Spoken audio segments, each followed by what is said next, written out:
the breakpoint theory of this whole thing is that if the AfD ever gets over 30%, right? There's this thing here. If the AfD gets over 30% and the CDU goes under 20, that this is a complete dam breaching inflection point. Because then the AfD is so much bigger than the second largest party. The CDU is so in shambles.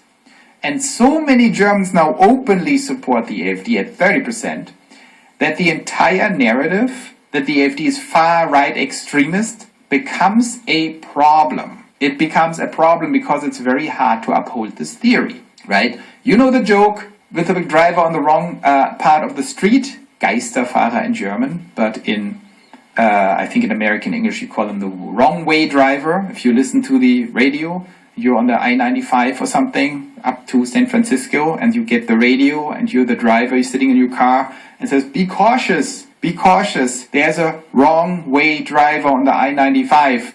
And then you look out of the window of your car and say, one, thousands, you get the joke. So once we hit 30% here, all the people who say these are far-right extremists will slowly maybe start considering maybe I am the far-left extremist.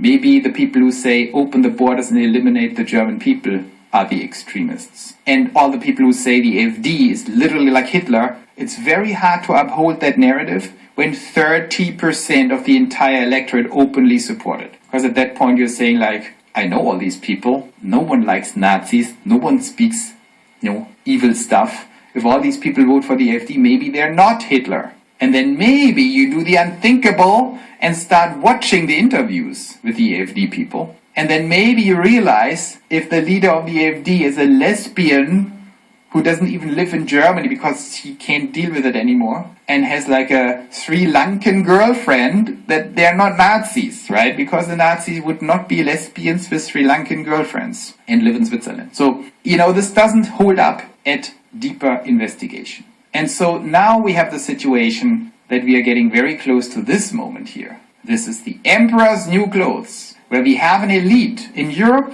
in the UK, to some extent in the United States, but the United States is more complicated, much more big and complicated with all kinds of additional facets, so it's not really comparable.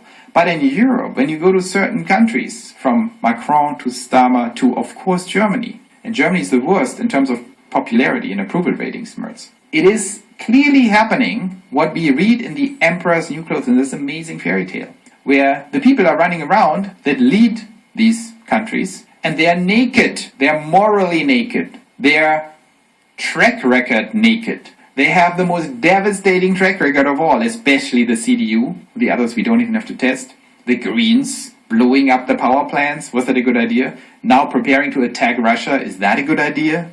They would say, oh, Joe, fake news. We don't want to attack Russia. We just want to create 20 million artillery shells and put all the weapons at the border and then decide if a preemptive strike makes sense. Sure.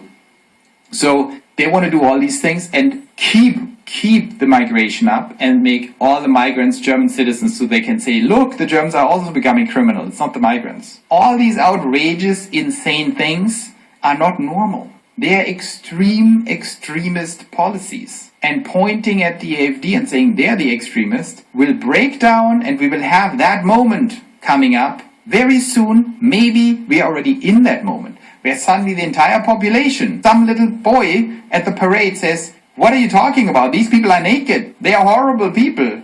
I know a lot of young people in Germany too, and they already got it. They said, this is a joke. Is that a joke? This whole thing is a joke.